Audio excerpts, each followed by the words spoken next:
Hey guys, this is Tom Taylor with the Rock News Desk coming at you. By now, I know pretty much everyone has heard the devastating news about the loss of Ace Frehley. There's no way possible I could find words to explain what Ace meant to the millions of KISS fans around the world, so I'm not even going to try. I don't think you can really understand what the loss means unless you were one of the millions affected by this legend. For me, he was one of my earliest heroes.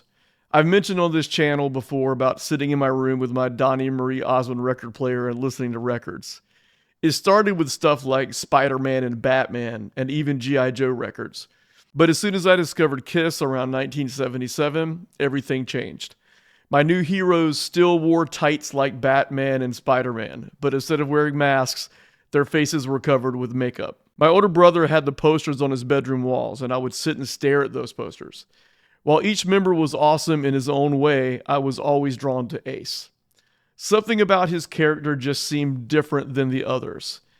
He had a different swagger. He also seemed to have the sense of humor in the band, and his makeup was the coolest. It wasn't the black or the black and red, it was silver. From the time I discovered KISS, any clothing that was silver became Ace clothes. Silver boots, they were Ace boots. Silver shirt, Ace shirt. As a kid, he was definitely my favorite. I was fortunate enough to get to meet Ace on a couple of occasions. The second time was really not very eventful.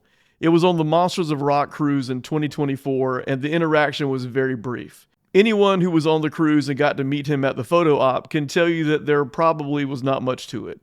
I remember the pre-event instructions saying not to touch Ace.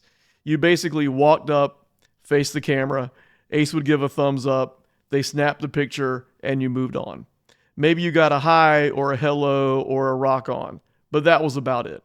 Don't get me wrong, I'm still very happy that I got to see him and meet him that last time. The first time I met him, however, was definitely cooler. Over the years, I have heard horror stories from friends who said they met Ace but he was drunk, or he was not very nice. My interaction was pretty awesome. It was March 4th, 1993. Ace was on his Just for Fun tour, and my buddy Mike and I were going to see him play at the Palomino Club in Wilmington, North Carolina. I got there early. I already had my ticket, but I wanted to be right up front. It was standing room only, and I was determined to be in front of my hero. I was there so early, I saw the band arrive for sound check. While I was outside, I met another guy who was also waiting for the show, but he had not yet purchased his ticket. We sat behind the building and listened to Ace and the band rip through some old KISS tunes. When the music stopped, we walked around to the front. My new friend needed to buy a ticket for the show. We walked in the front door and were met by a manager. When he was told we needed an additional ticket, he told us to come in and he looked behind the counter for the tickets. He couldn't find them. So he told us to come back to the office. We were going to walk into the main concert hall, where Ace and the band had just finished soundcheck. We were escorted back, and this guy I just met, I don't have a clue what his name was, walked into the manager's office. I, however, saw Ace standing stage right. He was looking at his guitar rig with his back to the side of the stage. I walked up behind him because there's no way I was going to miss out on meeting Ace. I had 2 CD covers with me and a Sharpie and wanted to get his autograph. Standing directly behind him, I said, "Ace." Ace looked to his left, then looked to his right, and saw no one. I was standing directly behind him, so he didn't see me. "Ace," I said a little louder. Again, Ace looked to his left and then to his right. "Who the fuck is calling me?" he mumbled. "Ace," I said even louder. He stood up, turned around, and saw me. "Oh, what's up?" he asked. "Can you sign these for me?" I asked. "Sure, no problem." I handed him the 2 CD covers and the Sharpie. He asked, "Who should I make these out to?" "Please make one to Tom," that's me, "and the other to Ryan," that's my little brother. Ace signed each one to me and one to Ryan, and handed me back both CD covers and the Sharpie. "Here you go," he said. As he turned to his left to walk away, again I asked, "Ace." He turned around and faced me. I extended my hand.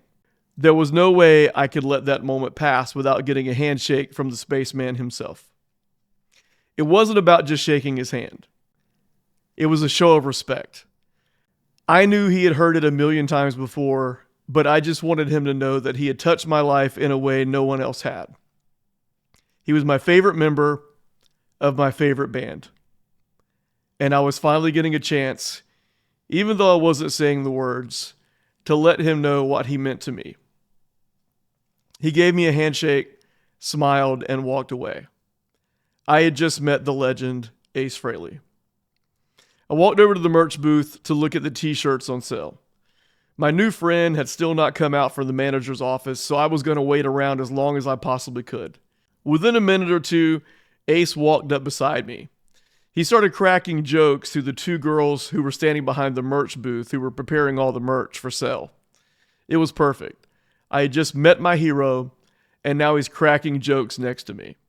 It couldn't have been any better. That night, when my friend showed up for the show, we stood up front for one of the loudest concerts I have ever been to. Honestly, I don't remember a lot about the show other than I loved every minute. I was literally 3 feet from Ace for the entire show. The one part I do remember was Ace playing a blistering solo in the middle of the set, holding up his Gibson Les Paul, leaning into the microphone and asking the crowd, "Who rules?" You do, Ace. You do. Thanks so much for watching. You guys take care.